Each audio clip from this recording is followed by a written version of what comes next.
Hey guys, so here is my dungeon block setup for the start of Phandelver and Below, the Shattered Obelisk.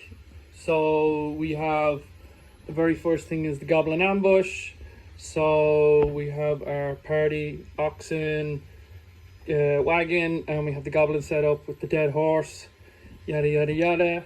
So when our heroes get rid of these guys, they go through the trail in the woods towards CRAGMAW caverns. So we have it here, made up here. So what I normally do is I just take out the trees, put them in here, just give a little bit of atmosphere of where the team are going, yada yada yada. I'll put you there for now, and then I'll put you here. And then what I do is I get the goblins set up. Well, I don't get them set up, but we have 3 goblins that are here in the bushes. Eventually our party members, they come, they go through here, a couple of traps in between the in the tree line and all that such, so they come out of there, yada yada yada. They come up here, so we'll just put our party members here, all 4 of them. Our party members at the front of the cavern, and then I just throw in the tree line here. They become the thicket.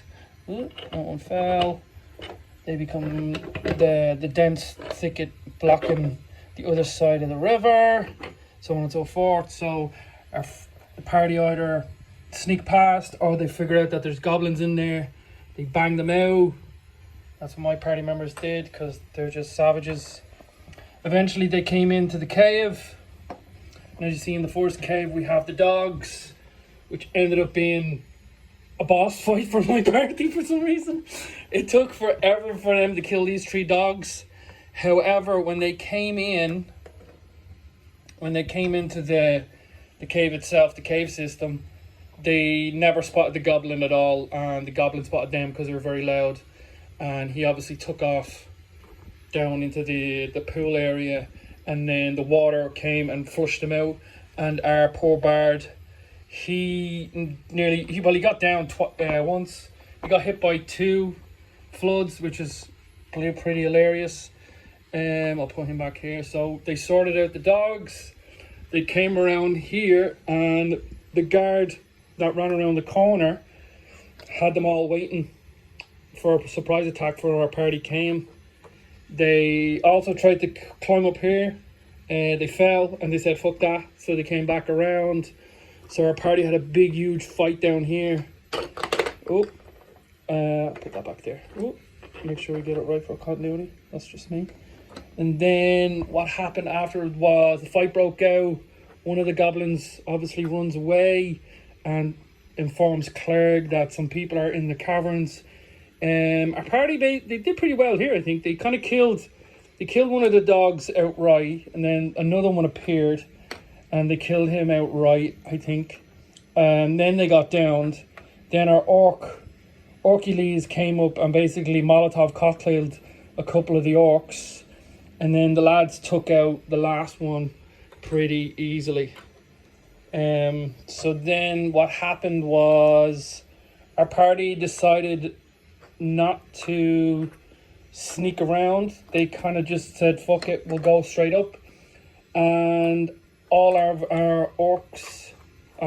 goblins and Clerg were basically hiding. So when they came up, our party didn't know what was going on. We have our paladin is hanging on. Basically, Clerg appeared on a surprise attack with the orcs and basically got a surprise attack on him and instantly downed our orc guy who thought he was really tough.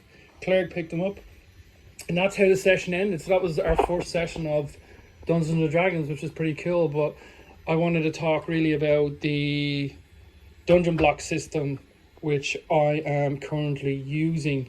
And I have to say, it's great, right? It is. Like, you can do whatever you want. You can pick it up and, do all different types of shenanigans. Like, we had a session 0 where all of this was a tavern.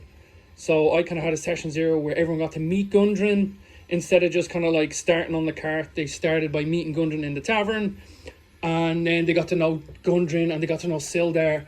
and then obviously the guys take off on their horses and they get ambushed, yada yada yada yada. But for the dungeon block system itself, so I bought the two sets I got are the Cavern set and the Ultimate Dungeon set, which is, I think they're kind of the go-to sets that you need to get for this. My main criticism of I'll do the criticisms first, because then I'll talk about the positives. Or should I do the positives first? I'll do the positives first.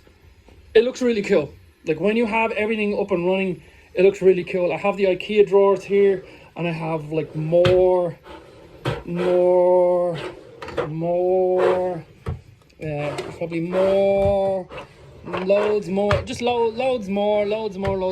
So I'm kind of blessed that I kind of have this type of setup here where I have it on a raised table with the borders. That's going to be a negative. I'll talk about that in a second.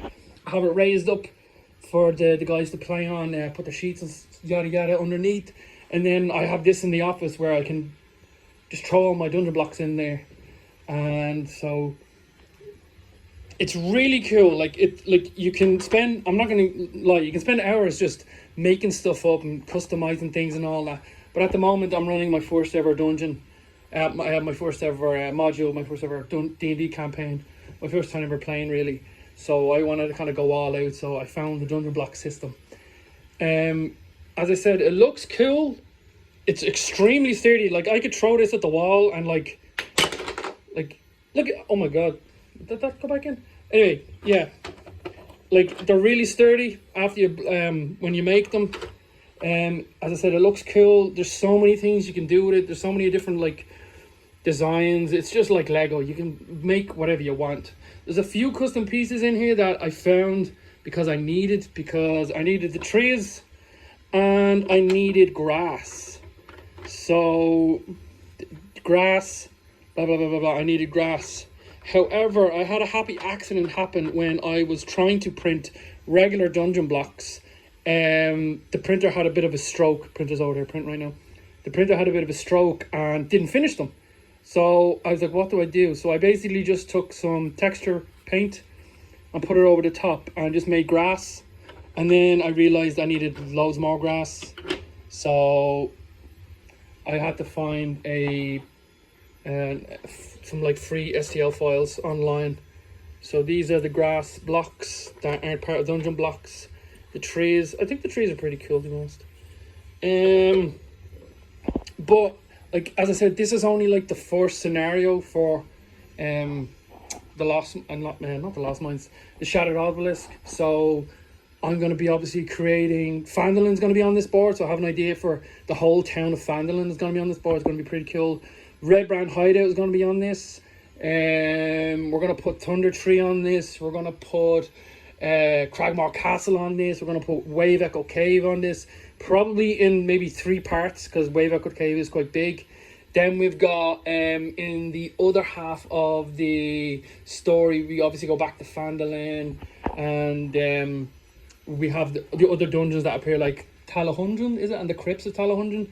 I'm not going to try and talk as much because what I plan on doing is kind of giving like a weekly update maybe or something like that about how I'm getting on and what people have done and how the setup is.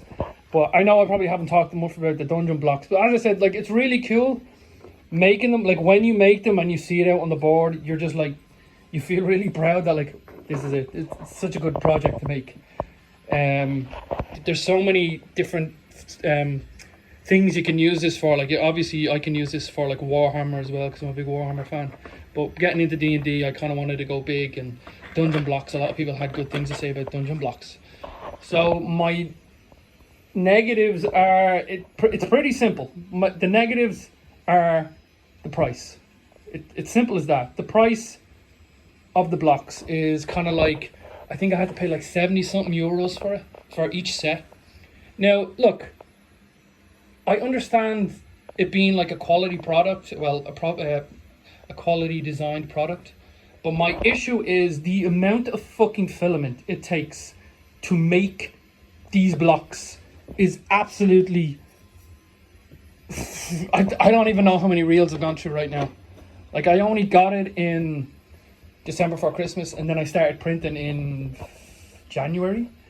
and I just started printing dungeon blocks. But the amount of filament you use to make these up, I'm not entirely sure, but I think you get nearly, I want to say 40 to 60 blocks depending on the type of blocks you make. Obviously you got like the easier blocks to make that are just completely flat, but then you got, you know, you got your wall blocks, and you got your like your columns, you got your doors, and so on and so forth. And as I've shown you, like, I have an awful ton of blocks being made, and look, they'll all get used in the end, and I'll be like, it's gonna make the game way more immersive and hopefully fun for my players and stuff. But I think the price to buy the STLs is slightly too high in my opinion, and I think everyone kind of agrees with me. Now, because first of all, you're buying the STLs for 70, 80 euros, whatever I bought it for. Then you're buying the filament, and the filament for me is usually between 12 to 15 euro. And I'm going through filament. Well, I did go through a lot of filament quite quickly with this, and I bought like packs of 5 kilogram filaments a lot, to be honest. But like, look, am I sad? No, this really does look cool, because having a whole board set up is pretty dope. And the players, I remember the other day when I revealed it to the players, they were pretty stoked. They thought it was great, thought it looked cool, and it just gave more immersion into the whole experience. So, still on the negatives, the border. The border is this is a custom border that actually works. The border that you get with the STL files does not work. It's too wobbly. It does not keep your grids secure, and things just start wobbling and shaking. If you smack a table or any of that, stuff's gonna move, and it's gonna be slightly like out of balance. Whereas in this one, I'm there shaking this one, and the borders are keeping everything kind of like intact, which is pretty dope. So what I would say is they need to work on the border, because the border design is pretty. Let me just grab, I think I have, like, this is the border design. I love the border design, but you need these to keep everything steady. These do not really work well at all unless you glue them to a board as well. That's the only way I think you can actually get some use out of them. But anyway, guys, I just wanted to drop this here. Sorry for the long video. I'm probably going to put another one up talking about Dungeons and Dragons in general, because I am a new dungeon master and I want to make my games even more like cool, more thematic. And yeah, so another thing I printed off also was the Hand of Vecna for death saves. So anytime my players need to make a death save, they have to use the Hand of Vecna, which I thought was pretty funny. Like, whipping this out the other day when someone had to make a death save, like, a lot of my players do not know what Dungeons and Dragons is. Well, they know what it is, but they've never played it. Like, we have one extremely knowledgeable guy playing, so he's helping everyone out, and I'm trying to learn how to be a dungeon master. But the minute I dropped the old Hand of Vecna onto the table, people were like, oh shit, okay. Like, it just upped the stakes slightly. But I'll talk a little bit more in general. If anyone actually does watch this video, please leave a comment on how to make your games better, especially with terrain. I'm always interested in ways to make your terrain a bit better. Like, I use tarp. I use kind of like a silk blankets to put on top to try and cover the board. I hate it, but I don't see any other way. I'd love to know if there's another way that I haven't really found out. But yeah. Please leave a comment. That's all I really want. I just want people's feedback on basically dungeon blocks, because I do like the system. It's just a bit expensive, to be honest, guys. Just a little wee bit expensive. But when you do put it out on the table, it is like pretty fucking cool. Especially when everything's painted up. Like, I had it all grey first, and you're gonna get the sense of what it's supposed to look like, what it's supposed to kind of like represent and all that. But the minute you start painting it and you put that up on the table, I'm not gonna lie, people walk by the office door and they're like, wait, what? What's this? And I'm like, oh, well, come in and look at my lovely Dungeons and Dragons board. But, yeah, thanks very much. Apologies once again for the ramble. I'll catch you again.